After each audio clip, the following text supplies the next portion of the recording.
You ask Tiger to solve. This deals with linear equations with one unknown. The final result is x equals 2. Let's solve it step by step. Group all x terms on the left side of the equation.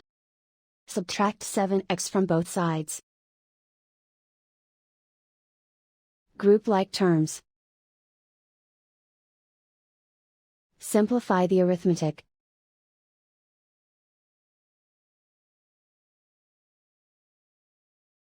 Group all constants on the right side of the equation. Subtract 10 from both sides. Simplify the arithmetic.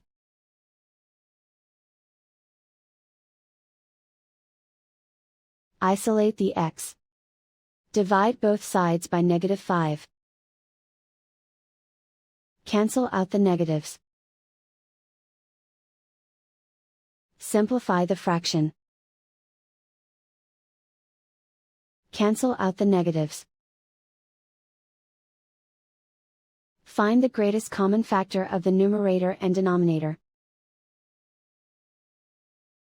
Factor out and cancel the greatest common factor.